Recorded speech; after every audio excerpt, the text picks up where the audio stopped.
Hello and welcome to the BurnCast. I'm Brady Byrne. And I'm Kim Cass. Today we're looking at a book called CGates 6 by author Dutch Fisher. As always, any criticisms directed towards the authors or works that we discuss are exaggerated for entertainment purposes and are not meant to be taken personally. Thank you for listening, and we hope you enjoy the show.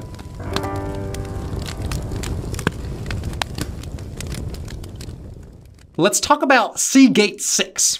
Let's talk about CGates 6. Yes, and this is another book by one of our favorite authors. Well, by the end of the episode, we might say he was one of our favorite authors. Yes, no, this is a revisit. This is a BurnCast revisit, and we're revisiting my favorite book, I would say, from the podcast. Even through season 3, I've discovered that Bacterium 264 holds the coveted Kim Cass collector's edition, best book ever, whatever you want to call it. Yeah, so we decided to look back at Dutch Fisher and see what else he's got, because he's got a couple more books. Yes. And one of them stuck out to us because it was a sci-fi, and wow, what happened? Okay, so obviously it's called CGates 6, and basically has nothing to do with the story. And, you know, of course, as you should know with Dutch Fisher, is that he doesn't give much information on the book when you look at it. So yeah, we just get the synopsis, abandoned in space. Yeah. And if you recall from our episode on Bacterium 264, the synopsis for that book was the story of Marshall Freeman. Yes, now that synopsis was actually accurate. Yes. And this one, I don't know what happened to him. I mean, this book was written 5 years before Bacterium 264, I think. And first of all, no one writes stories like Dutch Fisher to begin with. There's just something about his books that seem like he's not writing for normal people. No. Well, at least he has a voice. I will say that he definitely has a voice, and that's one of the funny things about revisiting an author is that you do pick up on certain storytelling methods, structures, whatever you want to call them, and that you do recognize. Yeah. And it was interesting and funny to recognize those, because usually when you pick up a book from an author that you've seen before or read before, you find that storytelling wow, it's another classic. I love the flowery descriptions, or I love the dialogue, I love the characters. You recognize those things. But in this story, it's like, wow, everyone's talking like an insane person, and the story doesn't make any sense. And what's going on? You know, it's that I recognized from Bacterium 264, and that's what came through in this story as well. But because it was a earlier book of his, it was more insane. Well, it's also more insane because Bacterium 264 takes place in like the modern day. So he doesn't do any like wildly creative world building. And in this, he's invented his whole universe. And it is as bizarre as Marshall Freeman was. Really. Yeah, I mean, the whole thing is, I mean, okay. It's weird, but you could have weird and it still makes sense. Yeah. But this is weird and it doesn't make sense. Like I just imagine him trying to explain this world to someone else. And it doesn't make sense when it's on the page, and it wouldn't make sense if we just tried to, like, summarize it either. And this is a tricky episode of the podcast for us, because how do we approach this story? Do we explain the world to you first, or do we run it through you chapter by chapter? I don't know what the best approach is. We're just going to have to jump in. And I would say that if you don't understand the story, don't worry about it, because neither did we. Really? We had multiple little stomping fits of us standing around going, what is going on? This doesn't make any sense. Why? Yeah, I mean, we're sitting here reading this book together, and every time someone leaves the room, you hear it in the back of the house, what? Yeah, just a shriek, a shrill and a serious one. Yeah. And it's hurtful, because you get set up on a pathway. Yeah, you're invested in the story. Yeah, you've committed to it, something that we do forcefully for the goodwill of the podcast. And we're going in with a positive bias, because we liked Marshall Freeman. We liked Bacterium 264. I loved it. I mean, it was my favorite book due to the insanity. But still, it had like some charm to it, at least. Yeah. It had a character. Yeah, and it lacked a lot of things like sexism or racism or things that would normally put me off instantly. Unfortunately for this book, those things were ever present. Yeah, there must have been some transition in Dutch Fisher's life between the years he wrote. Well, he definitely stepped off the bottle a little bit because there are times in this book where, like, the drunk writing comes through in a way that is, like, undeniable. Like you know when someone's drunk and they slur their words. There are periods in this book that drop off in quality like you wouldn't believe. And I understand that it's hard to go through your whole book and proofread it. But honest to God, this book... You can literally see, like, line by line where he's picked up the bottle. And and it's like, wow, he came and wrote this chapter wasted. He was on... Or I don't know what was happening. But to me, that's how it appears, you know? Because, like he writes quite well. And then all of a sudden, boom! It's like off a cliff, it's and nonsense. It's nightmarishly bad. It's like broken English. It's like depth of reality nonsense. Yeah, just like a mishmash of and not language. Just in the writing either, but like the ideas which are already weird, also amplify. They enter this ethereal realm where it makes sense only to Dutch Fisher. Yeah. So let's start off with his world. Okay, so. CGates 6. There are these gates in space, and I guess they're stations. They're stations that are designed to herald the passage of electromagnet-powered space trains, which are launched from Earth by giant ramps. Yeah, so basic electromagnetic rail system, except these ones launch these super massive space trains into space. Yeah. And if we ignore the fact that you cannot simply launch things into space and then not adjust for orbital, No, they just launch it off a ramp and yeah, they just launch that shit and it's good to go. Yeah. And it says very briefly that the gates are used for commercial purposes. However, it does not say what commercial purposes they actually offer. Because why would you set up a shopping mall, for example, out at CGates 6 very close to the sun? Wouldn't. Why?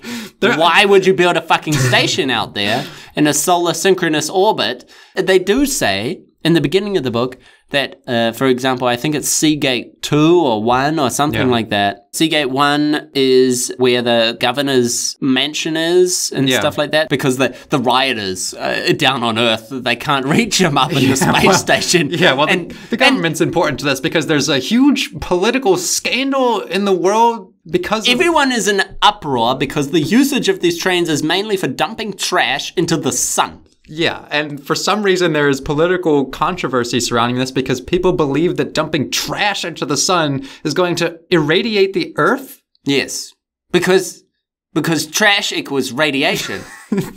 Trash is radiation. Trash into sun equals radiation towards Earth. Like the way they talk about space. It is a childish version of... I mean, you can take a 2-minute... walk through Wikipedia and find more fucking information and realize that nothing about what you're writing about makes any goddamn sense. It literally says, their biggest concern was the Earth's garbage being returned from the sun in the form of deadly radiation. It was no secret to anyone about nuclear and biological waste the military disposed of by way of space dumping. There was no scientific proof to confirm deadly radiation was returning to Earth. Many scientists throughout the world who were studying the cause and effects could not be pinned down to give an answer. You just can't pin scientists down. They're so elusive. They're like little slippery snakes. They'll slither away and you just can't grab them and go, give me an explanation for this. They're dumping the trash into space, into the sun. Yes. And of course, we all know that dumping trash into the sun is bad. It's bad. It's bad. And people are in an uproar. It gives you multiple scenes. There's literally rioters holding up signs. No space dumping. No space dumping. People clambering over fences, shaking their fists at the shuttles that are about to launch. And the whole way these countries go about setting up their space ramps is very roundabout. They could build them anywhere. They could build them in the fucking desert. It doesn't matter because they're just railways that launch shit into space. It doesn't matter where they are necessarily on Earth unless you're going for like a more perfect trajectory. But honestly, like, I don't think he really thought that far. No, there's no regard for, like, physics or anything. It says that they take land from, homeowners from towns and things like that to build these space ramps, and that they will use deadly force to build them. Yeah? Yeah. And the main usage for these space ramps is to launch trash into the sun. Yes? Yeah. Now, you're going to kill people, use deadly force to secure people's houses, to build space ramps to launch trash into the sun. Yeah, well, deadly force and slavery. Yes, because obviously when, people come too close to the tracks that are either being built or being used, the first thing that you're going to do is lock those people up. And instead of, prosecuting them with trespassing or anything like that, they're indentured workers. They're now slaves, and they have to work on the railway. Yeah, you get 4 years hard labor. So the best thing to do with people protesting your railway system is to make them work on the railway system. It's a little bit of stick it to the protesters type of deal. And so that's kind of a unique idea, like railways and low-tech sci-fi, or, even like a retro sci-fi vibe. But he's trying to combine like old-timey railroad themes with futuristic space gates, and it doesn't work at all. No. And so we get this guy who was working on the railways as a slave, basically. He got 4 years hard labor, and he was forced to be a yeoman. Yeah. And he tells people, you know why they call me yeoman? Points a gun at them, and they say, no, I don't know. And he says, because I was the yeoman. Okay. And that's going to be a reoccurring theme, not the yeoman talk, but because that never comes up again, actually, in the story. It's not even used, really. No, it's not something that, like, right at the end of the book, he's about to do the right thing, but then someone calls him yeoman, and he just flips like he does the bad thing again. No. That never comes up again. What does happen, though, is people saying, do you know why this? And then this. The thing that you probably thought. This device is called the zapper. Yeah. Now, it's called that because on the streets, they call it the zapper. Yeah, and it zaps people. Yeah, and apparently makes people pee themselves. Yeah, and peeing is also a reoccurring theme in the book. So many people pee themselves. Yeah, I mean, every time someone gets knocked onto the ground, they just start crying and peeing. Yeah, that's crying and peeing. I mean, like, if you get zapped by the zapper, you're going to start crying and you're going to start peeing too. Yeah, and we've got this guy. He was some sort of rail terrorist. He was involved in some sort of sabotage of these rails, and his punishment was to be put in charge of building them as a yeoman. Well, that's what you do to saboteurs. You put them in charge of building what they're trying to sabotage. Yeah. And that just makes sense. He was put to 4 years hard labor by the governor. Yes. And afterwards, he is on some sort of space mission to send the last ship that will be sent into the sun, holding a giant barge of trash. And that's where the plot thread ends. Yeah. Because that's as much as I can explain that makes any fucking sense. And even that doesn't make sense because aside from the point of, like, why the fuck would you send space trains of trash into the sun? And these are real fuck off big trains, they're the barge. This is just like the trailer, I guess, the storage trailer of the train. It's said to be 2 miles long. Yeah. Filled with trash. I mean, this is a trash barge. It's just the story is all about trash. I mean, you wouldn't send a load of trash up to the sun unless it was huge. No. But I think that even, if you're sending a massive trash barge into sun and that's your main method for getting rid of trash that people are creating on Earth, I don't think that's enough. Like, no. I mean, 1 2-mile long barge of trash into the sun, that's not... Actually, if you think about how much trash the world, especially, 200, 300 years in the future, is going to produce, that actually doesn't seem like a lot of trash. And why are people concerned about that level of trash disposal to the point where they will sabotage shit and protest violently? And, it's the world is obsessed. It's the main campaign issue for all the politicians is space dumping. The whole story revolves around trash, and the whole setup of the sci-fi tech and the politics surrounds trash, but it's really not so much about the trash itself, but the man in the trash. Yes. Now, the man in the trash is the man that we're introduced to very early on in the story. His name is Kester. Yes, Kester Truer, son of Governor Truer. So we've got something brewing here. The governor is responsible for our main character, Frank, having worked on the tracks. And now we are seeing Mr. Yeoman dump the governor's son into the trash. Yes. And he's on some sort of scheme to launch him into the sun. Yeah, it's like getting rid of corpses, you know, and like this is kind of a revenge thing, but it was also set up by the Canadian Prime Minister in a certain way. Like, well, he makes sense, but what about the governor? He's just... It's never explained in the whole story who the governor is the governor of. It just says he's the most powerful man on Earth. But yeah. He's the governor of Earth? Is the governor is just Earth?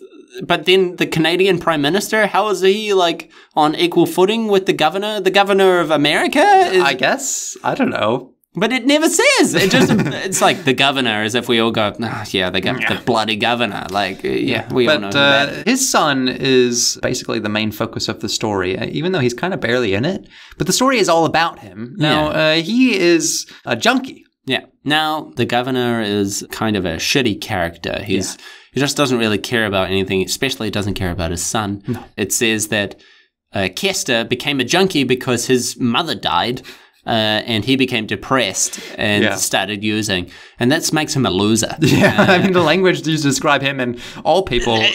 Anyone addicted to drugs in this story is a fucking cretin. Yeah, they just saw he was a nasty scum of a man. Yeah, they all like lost all their teeth and they're all shaking and jittering and they just need to get their next hit. They'll take their next hit of dope, which is just like, it's not as if it's weed or crack or anything specific. It's just some nondescript drug that makes you like convulse. If you haven't had your hit, and it's like all you can think about is getting your next hit of dope. And these junkies, they're filthy creatures, you know. And your mum died and you got depressed. You creature, fucking loser. Fucking loser, junkie, idiot. And of course, the first thing that happens to the two junkies that are introduced right in the beginning of the story is they get shot. Yeah, they get shot and thrown in the trash. They get shot and thrown in the trash, and then obviously the trash train is sent up into space. Yeah.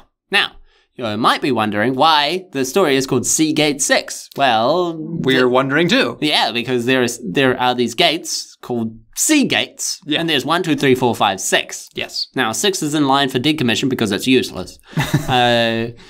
There is, but the gates don't make any sense, because why would an electromagnetic train launched from Earth need to stop at all on its way to the sun? If it's just a trash barge, why would it need to stop? For commercial purposes. Why? There's nothing else on the fucking train. To create commerce. It says they're commercial stops. Okay, but like you use all this force and this power to launch something from Earth. You need these giant magnet rails, these ramps, and then it stops in space at a station. How does it pick up speed again? Shut up. This isn't about this. No, it's not. Stop picking the story apart. This is about the trash. Okay, but now we need to talk about the cubes, okay? We need to talk about the guidance cubes and the communication cubes. Because the way these ships work, the way this whole rail system and the gates work, is that the gates were designed with a fault in them or something. He says it's like on purpose? He says the gates operate by guesswork. That for some reason, like, they're not accurate in guiding the trains from gate to the next. He has no idea how space is. He might literally think that you could build a railway all the way to the sun. But it doesn't make sense. Like, okay, so the gates aren't accurate. So you need these cubes, these guidance cubes, which are the same thing as a communication cube. There's communication cubes, there's guidance cubes, and then there's donut cubes. Well, yeah, and if you move one of the cubes in or out or swap it in place with a different cube, if you swap the guidance cube with the donut cube, it will change the trajectory of the ship.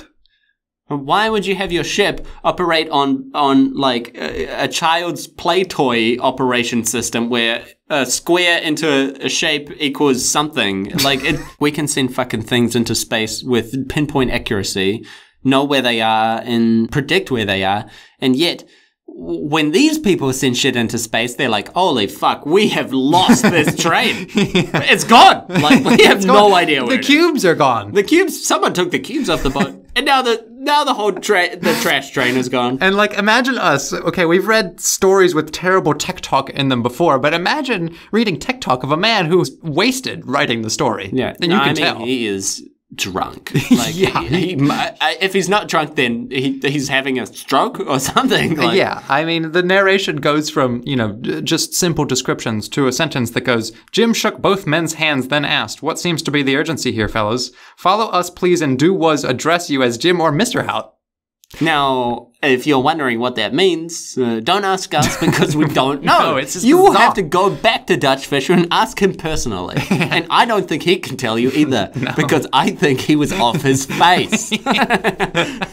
Like, it's got that same vibe of Bacterium 264 because that was about a man's personal journey into death. And a large section of this story is about Mr. Truer in the trash barge and his journey going fucking insane. Now, the bad guy, Frank Lewis, in the story, the yeoman, as he is called, he got rid of the bodies, and his way for getting rid of the bodies was to put them in the trash train, because this trash train will go all the way to the sun, and that's like a surefire way to get rid of a body, right? Yeah, well, you wouldn't just burn the body on Earth because that's too hard, or place it on the rails to get obliterated by the train that's leaving the platform at 120,000 miles per hour.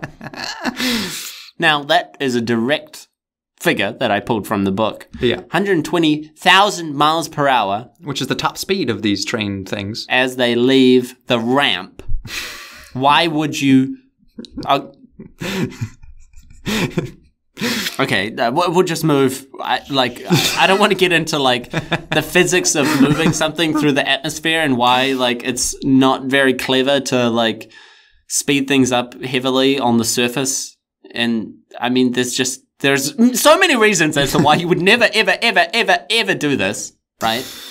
But that's a good idea, yeah? You throw the dead bodies into the trash barge, and it's going to go to the sun. It's going to get rid of the evidence. Yeah. It's just trash. You just throw the bodies in the trash, and then they go to the sun. They explain it's not uncommon to find bodies in the trash barges, just in general. Yeah, but so the bodies... go into the trash. The trash goes towards the sun. Frank Lewis jumps on the barge as well because he wants to... I don't know why he's there. Why would you ever get back on the train? Why would you not go to Costa Rica and park up on a beach or... Because he needs to make sure that they don't find him in the trash, which I don't know why he didn't just kill him and put him in the trash. For some reason, he leaves him alive. He, stuns him. Yeah. And then, of course, he wakes up in the trash. And the whole journey he has of climbing through this 2-mile trash barge is bizarre. Yeah, well, this is classic Dutch Fisher. If you know Dutch Fisher well from Bacterium 264, you'll know that he loves to talk about decrepit things. And that he loves to talk about people dying, basically. Yeah, in very gruesome, drawn-out ways. Yeah, and this trash barge is filled with maggots and snakes. Yeah, snakes, apparently. Snakes, pythons. Yeah, I mean, they know something is in the trash barge, the people on the ship. They look at the infrared, and they're like, there's a live specimen in the trash. They discover that there's a snake in there with him as well. And randomly, there's also a detective on the trash train. Yeah, and she's a bitch. Yeah, she's a bitch, of course. And her lips peel back to reveal a nasty, grotesque smile that... yeah, I mean, the women descriptions in this book are also questionable. I mean, the people descriptions are questionable. Well, yeah, in general. I mean, we liked the fact that Marshall Freeman seemed to respect his, secretary companion. But this Bacterium 264 is kind of like post-Me Too movement sort of era. And I think maybe Dutch Fisher had some sort of turn of phase where he really... sobered up. Yeah. Because honestly, the way he describes women and other races, particularly the Chinese in this book, is horrendous. Oh my God. There's a detective who's looking for Kester's body on Earth, and he goes around to different opium dens, because that's all Chinese people do, is they just smoke opium. Yeah, well, they're big opium fans, big opium heads. Yeah, it's all they do. And he finds a mom-and-pop Chinese restaurant, and it says, a small Chinese woman answered the door. And her dialogue, it says, "Go away, we not open," she said in a squeaky little voice through crooked yellow teeth. 5 minute you got, only 5 minute, then you go. The one-armed little lady told him. "We know your friend is, and he no be in Chinatown." And of course, they're all smoking opium. Yeah, yes, of course. They're just opium smokers and gang members. Yeah, as we know from China Strike. But he also had a weird, like, racist tint on the Chinese person in Bacterium 264. So I think Dutch Visser, he's got something against the Chinese. I mean, his idea of them is very stereotypical. Yeah. Now, and that is coupled with the sexual element, the gender element. One of the guys in charge asks this woman, do you think you can handle this, or should I request someone else? And his secretary says, I'm your girl, but to be honest, I doubt I could keep my trap shut if you left me here. Well, so these women know that they are not trustworthy. Well, they know they're women, and therefore they cannot keep their traps shut. No, they're gossipers. Yeah, right? As all women are. Blah, blah, blah, blah, blah. They just cannot keep their trap shut, as Dutch Fisher knows, and he's pointing out to all of us, as we all know and all accept. Now, this book has a terrible sickness with jumping back and forth between time. Oh my god, it's just so like scatterbrained. You start off on the story, and then it goes 5 years back, and then it jumps even further back. And there's a flashback within a flashback. Yeah, and then it goes back to the normal story, and it says 3 weeks earlier, and then 2 weeks earlier from that. At some point, it just says 2 weeks. Yeah, and you don't even know the chapter numbers. No, just times, just 2 weeks. No. 2 weeks forward, 2 weeks back. I don't know. I have to get that from the story as we go along. Yeah. And this book suffers from this big time. And obviously, in one of these flashbacks, we go back to the inciting incident. How the yeoman first sabotaged one of these trains, and it was very confusing and not a lot to be pulled out of that. But obviously, the governor, I say obviously, but not obviously at all, because no one's characters have any reasons to be doing the things they're doing, just like in Bacterium 264. The things they say don't make any sense for what they're doing. Theory all over the place. However, they seek to frame the sabotage, and obviously there's a Chinese operative who's very beautiful, and she is one of the saboteurs, part of the saboteur operation, just as Frank Lewis, the yeoman. And they go onto the train and they interrogate this board of ladies that are all there. And one of these ladies, an innocent lady, says, hang on, what are you guys doing? Why are you taking these women? Because they're spies or something like that. And obviously they're getting zapped by the zapper. and peeing themselves. And this one lady, who's very beautiful as well, she says, hey guys, what are you doing? What's this for? And the head honcho walks over to her and zaps her. And she goes down in a heap and pees herself. And then she gets up and they continue to have a very friendly conversation after the zapping. I just had to zap you. Now go shower, because you're covered in pee. Yeah, you're covered in pee, and that's unacceptable, because you're supposed to be a beautiful woman. But also, in the flashback, we get this great scene where Frank is being interrogated by the governor. Yes, this was my favorite scene in the whole book. Yeah, and now this is like the most classic Dutch Fisher kind of human interaction. Like, lizards are people, and Dutch Fisher is the only guy that knows about it. Because the guard comes into the room. He walks into the interrogation room, takes off his holsters, his knife stick, his whatever else, and he just places it on the floor. Now, that might seem trivial, but if you actually think about the interaction, and you try to picture that in your head of a guard walking into the room, walking through the door, turning around, and placing his belt and gear and shit on the floor. Yeah. Who does that? It's like a faulty AI. It's trying to put something on the desk, but the desk is occupied, so he just puts it in the next available slot, which is the floor. Yeah. And then he just walks out. Yeah. And it's not as if, like, you might say, like, if you place your gun on the table, it's like sending a message. It's like, look, a gun's on the table. Or maybe you put your badge on the table. It's like, I'm not wearing my badge. I'm not a cop. It's sort of a way of emphasizing a certain tone or perhaps giving the character that you're talking to a certain idea. Yeah, or to intimidate them. Yeah, maybe, you take the gun out and you check the magazine in front of them and you see that it's loaded. That's like a very clear sign that you're You're loaded, and who knows what's going to happen in this interrogation. You know, there are no cameras in this room. I could do anything to you. I could zap you with a zapper. You'd be peeing at any second now. Yeah. So, but placing it on the floor, now that would spell to me that you're a bit of a dumbass. You're just not a human at all. Yeah. In fact, I could be quite terrified because I don't think you are a human. You might be a lizard in a suit. But like...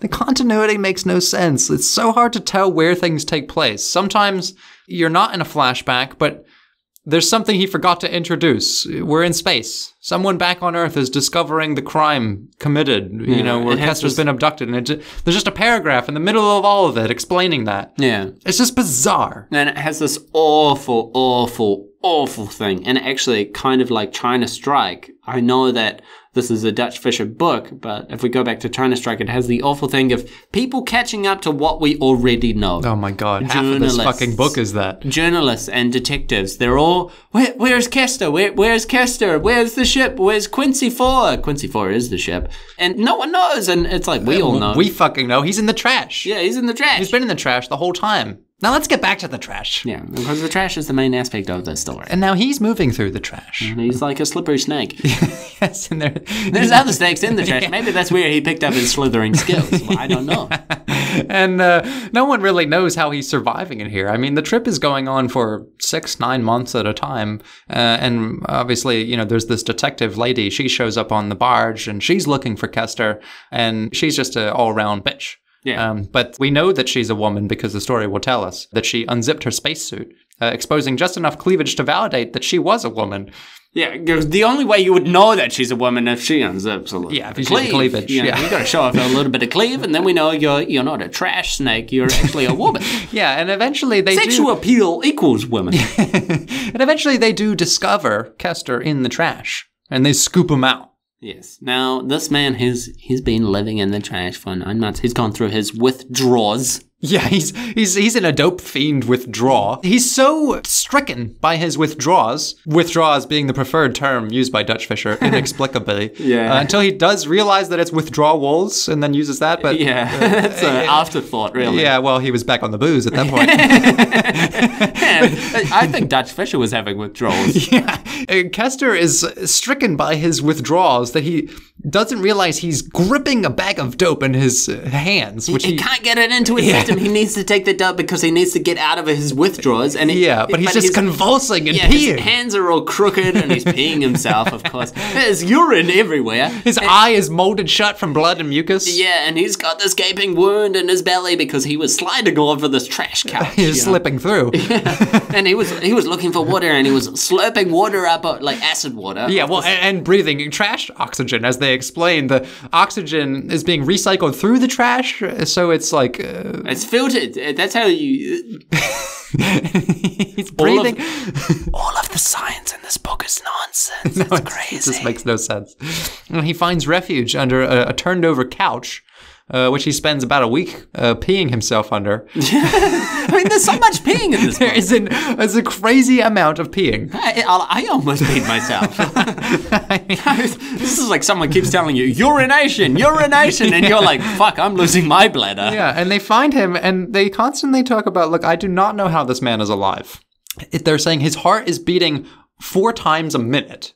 Which makes no fucking sense. Yeah. He's got a gaping wound in his stomach. And he's having withdrawals where he's like literally going, ah! He's like hallucinating. And he's like, and his internal dialogue is just saying how his biggest regret in life was that he couldn't swallow that dope. Yeah, he's like, someone tried to kill me and threw me in trash, and I'm sitting in 2 miles of trash now, and I'm slurping up trash water and breathing trash oxygen. I'm just eating peach peels. And I just want the dope. I need the dope.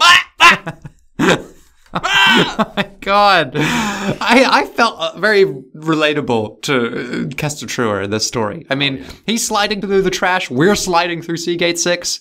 I mean, it is just a monster of a book. Yes. Now, the best part of Kester coming out of the trash, though, is that they're sitting around thinking, how the fuck is this guy alive? But at the same time, they're like, he's in critical condition. We need to get him into stasis immediately to keep him alive. And it's like, Well, he's perfectly adapted to the trash life now. I mean, he's got a gaping wound in his stomach the size of his head. Yeah, which maggots have been cleaning for him. Yes, it uses this thing of maggots can clean a wound, which we all know from the movie Gladiator. Yes. As a very scientific film. Yes, while maggots can clean a wound, they can clean a wound in a clinical condition where someone is, mending it as well. Like, placing the maggots on and allowing them to eat away the necrotic flesh or whatever you want to call it. But you would have to tend the wound as well. And then remove the maggots. Yes, and remove the maggots. It's not just like, shit, these maggots are eating me. Yeah, and that's good. And Kester and their maggots are symbiotic at this point. Yeah, I mean, they feed off him, he feeds off the trash. They're scratching their heads saying, this man can't survive, but put him back in the trash. I mean, he was in there for 9 months. He can survive perfectly fine in there. The greatest danger to him was you guys pulling him out of the trash. Yeah, now he has no maggots. Yes, well. And it also says that his intestines have collapsed due to no digestion. Okay, firstly, no. Has he been eating? Yeah, if his intestines are collapsing because they're not getting any food, even if that was the way that worked, wouldn't the food be the main concern? I don't understand. Why Dutch Fisher is too busy slurping down coffees and drinking Mountain Dew to appreciate the fact that most normal people, most non-lizards, need to actually eat food to survive. Yeah, and they can't just live for 9 months in the trash. It's not a human thing, that's a snake thing. As we all know, snakes, pythons, they can survive for a long time without a meal. Yeah. A boa constrictor can live many, many months without consuming a meal, and then all it needs is to eat one big deer or something along that line, a dog or a child of some kind, and then all of a sudden it's good to go. Now, the fact that snakes and other reptiles are prevalent in this book makes me think that they have more to do with the story than we know. Maybe there is a reptile behind this book. Yeah, well, there is a reference to snakes also in one of the little world-building tidbits, and that's the Gwraps, of course. Oh, yes, the Gwraps. Now, briefly, something very cool is introduced. This is one time.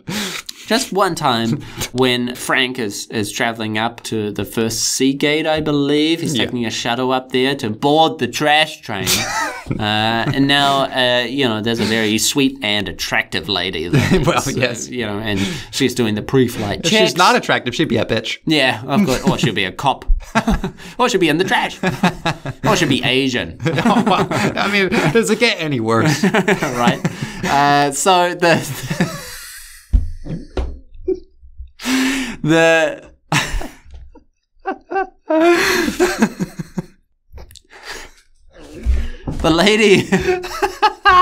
lady is doing the pre-flight checks, and she, she's very sultry, and it's like almost as if they have a history or something. I don't know what was going on, but they were very flirt friends. And they were discussing the pre-flight checks, as I was saying. And one of the pre-flight checks is to make sure that Mr. Frank, or Mr. Yeoman, safely secured in his Gwraps. Is secured in his Gwrap now. A Gwrap is a python-like wraparound that snakes around your body to prevent the tremendous G-forces from killing you? Yeah, well, it's what holds your blood in place. Yes. So I got a couple problems with this. Firstly, why would you need it to be wrapped around you like a snake? Wouldn't that just be like a suit? Is that not good enough? Certainly more convenient. I mean, can you imagine trying to wrap something around your body that's like a long snake-like contraption? I mean, it sounds like a huge pain in the ass. Like, first you've got to wrap it around one leg and then down the other, and then it's like mummified, basically. Yeah, I mean, it sounds like... Why are there G-forces at all if they're just going off ramps? They're just going in one direction. There'd just be like G-forces from the front. These trains don't move at 6 degrees of freedom. Yeah, but I mean, if you've got serious acceleration, then like you'll be slammed back into your seat. But why is it a wrap then? Wouldn't it be just something like a back brace? Why would it wrap you all up? Well, why would wrapping anything around you stop G-forces? The reason why G-force is a problem is that the pressure stops blood flow, especially to the brain, and that can knock you unconscious. While the wrap holds his blood in place. Yeah, well, it just wraps around you and it just holds the blood. It's a Gwrap. It's just a Gwrap. I thought the Gwraps would play in somehow to the plot. Like I was so disappointed because, to be honest, a Gwrap is kind of a very cool sounding. Like, everyone strap into your Gwrap. We're gonna hit this stuff hard. Like, it's cooler than a man slithering around in trash. Trash, yeah. It's like it gives you a brief second of wow, this could be a cool story, and then no, we're gonna go back to the trash. No, instead what we get is trash barges and zappas. Yeah, and we're gonna get zapped, and we're gonna be peeing a lot. We're gonna be slithering in trash a lot, and we're heading towards the sun. Now, this was another main contradiction in the story. Yeah. They're obsessed with finding this boy in the trash, this junkie, this man in the trash, and they're heading towards the sun. Now, Frank has taken off the communication cubes from the... Boy, he hackjacked the ship. Yeah, he hackjacked it. He AMP'd it. It's a memory wipe. Now, this is high-tech stuff. They just delete the memory of the ship's mission. I know it can't do anything. Yeah, they swap the identities of the trash ship with some other ship. And so that means they can't track it, I guess.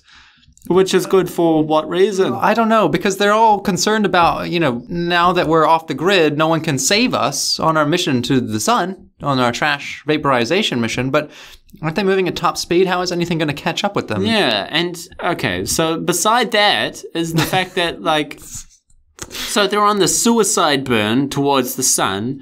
You've got the skeleton crew piloting this massive trash train. Yeah, which is just to dispose of a body. That's it. Yeah, and they're like, oh, we have to find the fucking guy. The guy that's moving around in the trash. We have to find him. And not like, how do we get off this goddamn train that's heading for the fucking sun? It's stopping at the CGates. It's stopping at the CGates. It's literally stopping at stations. We just get off. No. We need to go all the way to make sure the man in the trash gets into the sun. Yeah. Which you couldn't just kill him before. No, yeah. But, well, that would be too easy, wouldn't it? No. Just shoot him in the head when he had the chance. No, let's put him on a trash train and ferry him all the way to the sun where multiple things could go wrong. I have to do really complicated things with communication cubes instead of just... And there's snakes slithering around in the trash. And snakes and men like snakes. Man, once you're in the trash, you kind of become a snake. The maggots will take care of the wounds. You just focus on finding trash to eat. So, and also, everyone is completely astonished about his survival. Not to mention the fact that this is not storage for living things; it's storage for trash. So it's not heated. And Frank, when they discover that Castor is still alive in the trash train, they're like, "Wow, how could he be alive? He should be dehydrated and frozen solid, But Frank made a mistake that he opened up the air vents and circulated air between the trash barge and the shuttle. So you've got the trash smell from 2 miles of trash, 2 miles of trash barge circulating with a tiny shuttle that's ferrying it. That's a good idea. Yeah. You should totally have the oxygen connected with the trash barge because that's a good idea to have that because you want trash smell in your shuttle, in your space shuttle. You want it to smell like trash. You want those fumes from the hazardous material that's radiating terrible things back to Earth. You want that connected directly to your shuttle. Swap out the cube that has to do with the smell and you're the smell good cube. To go. I forgot. Smell cube. So, if this is making any sense to you, congratulations. It's like a fever dream. Yeah, it is a fever dream. And there are portions of this book where it nosedives. I mean, it's written relatively, it's readable, I guess is the right term to use. And then it just becomes like nonsense, especially when it tries to explain anything. Is it like... Okay, so there are these cubes. Yeah. And there's the communication cube and the guidance cube. And he swapped the cubes out. And then he took the cubes and he put them on a tray. And then he ferried the trays over there. And then he took the other cubes and now he's got the donut cube. And it's what is a cube? Why is your spaceship controlled by a thing that can be taken out? That has to adjust for an error in a system that was designed with flaws. Why? Why? Because why does it need to stop at all? Why can't you just launch the trash straight into the sun without... Now imagine you were a man slithering through miles of trash to find your salvation. So, we have the trash man. Yes. Trash man. He survived because maggots are cleaning his wounds. He's eating trash, I guess. Yeah, he's just slurping in. He's licking water off walls. He only regrets not hitting all the dope he could. Yeah. This is literally his only regret. None of the characters in the story have any sort of regression or motive. Yeah, everyone's a piece of shit. Everyone's just like a nasty, like a snake in the trash. And he's slithering about, and they finally find him. Yeah. They pull him out, and that's the end of his story. Yes. That's it. Now it's all about the train is still heading for the sun. Yeah, and it is resolved in the stupidest way, which is that... right at like 95% in the book. Somehow there's these there's donuts on the ship. These are like little pods where they have like champagne and shit inside of them. Cigars and champagne. Yeah, just whatever you want. And all the people on the ship, except for Frank, the yeoman, get into these little donut pods. And they eject themselves from the ship.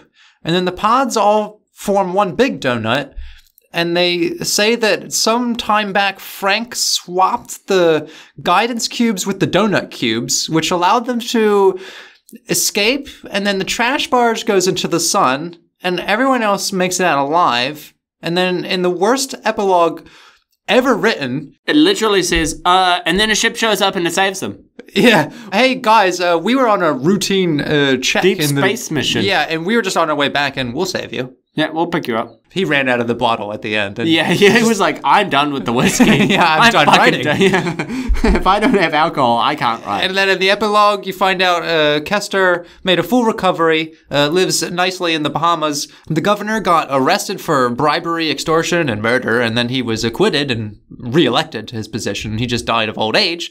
And everyone else on the ship got a big pile of cash. Yeah, it says a big fat check. Yeah, and then... For what? And then the last line of the book says, garbage continued to be sent to the sun, and people continued to be divided on the safety and moral issues of space dumping.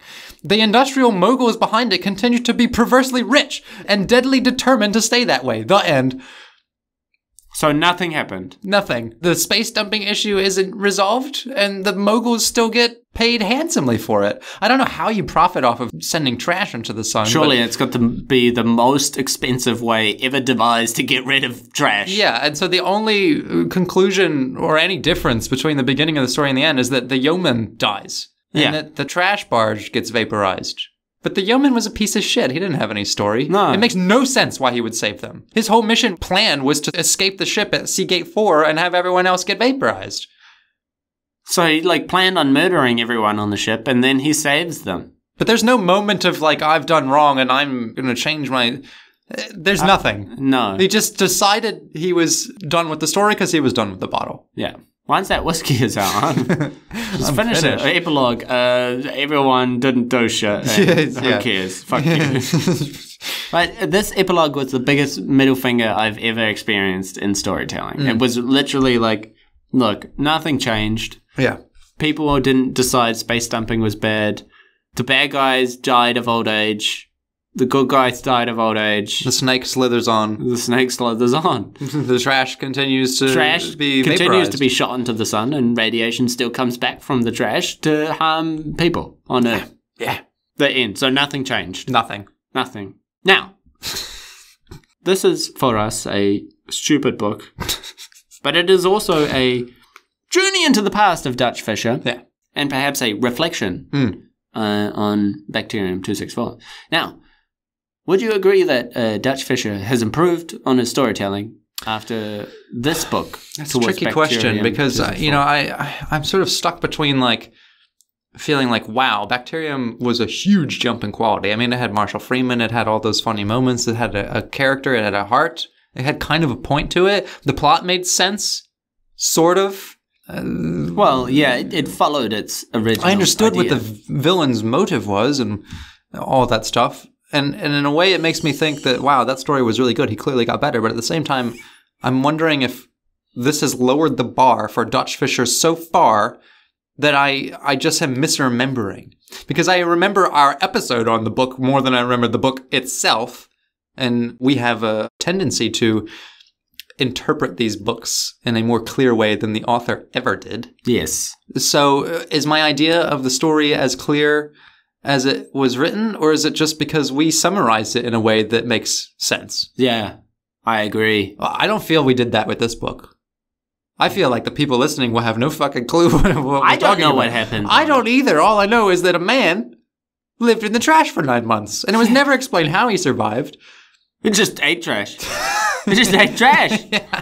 He just slithered. He was a junkie. His mom died. Loser. He's a loser. He's a junkie. He's a dog. He's a doper. He's a piece of shit. Yeah, he's a doper. Dopers are ugly. That's like the main theme in this book. Women are pretty. Women are pretty. Dopers are yucky. Unless those women are unattractive. Then they're bitches. Yeah. Cops, Asian people, and junkies. Bad. Yeoman's bad. Yeoman's bad. Governors good, I guess. I don't know. Governors are all right. Journalists, good. Look, if you're writing a book, if you want to take anything away from this episode of the podcast, if you're writing a book, it's okay to have a drink while you're working on something. Yeah.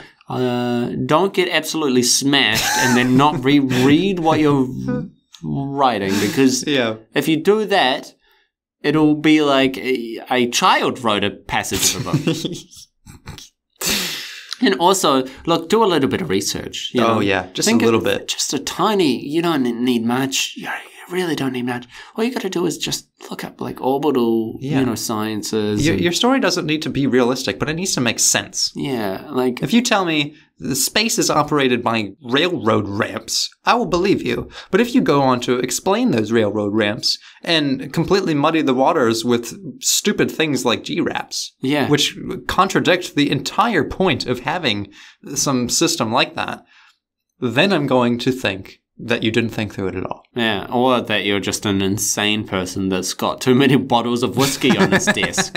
And it's funny because one of the things I really picked up on this book is that he has no understanding of space. None at all. Not even a basic grasp. He has a negative grasp of space. Yeah, I mean, the idea that like launching trash into space. If you would remember a certain episode of Futurama, where the plot of the episode is that a long, long time ago, they launched a gigantic moon-sized orb of trash into space.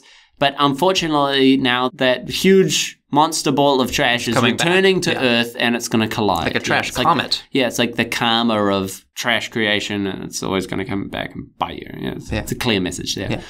And that's a stupid cartoon. And in this story, like, you've got them shooting trash into space as well. Except what? You're telling me, even though within the context of the story, it seems like, yes, a barge of 2 miles of trash seems like a huge amount of trash. But is it for a global scale?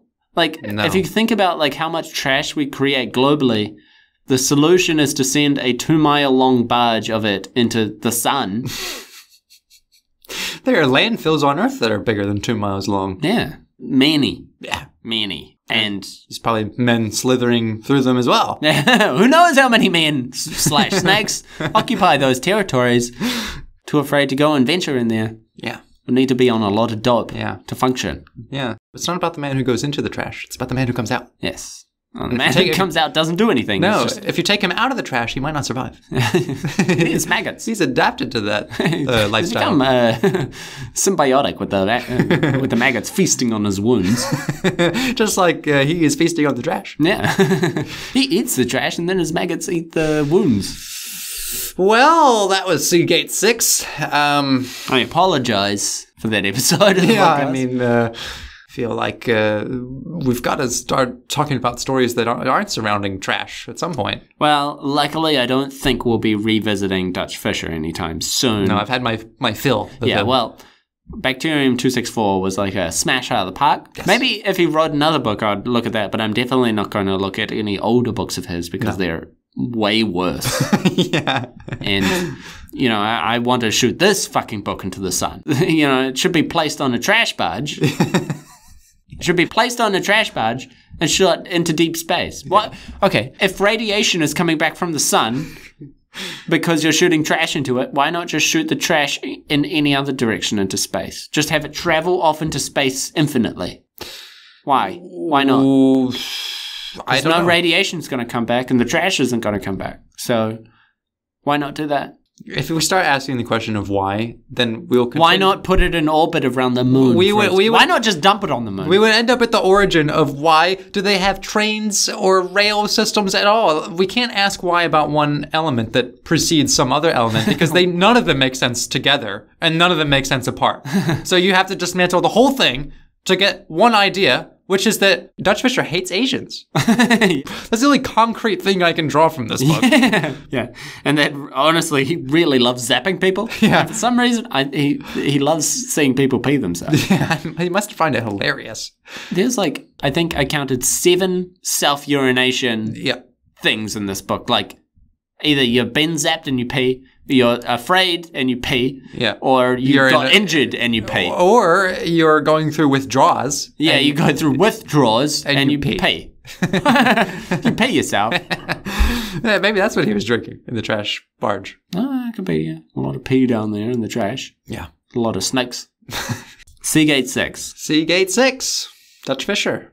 Skip it. Yeah. Skip it. Read Bacterium 264. If you're going to read any Dutch Fisher book, read Bacterium 264. Yes. Don't read CGates 6. No. Don't drink whiskey while you write.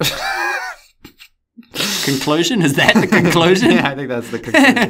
It's so funny because if I was on the podcast and then all of a sudden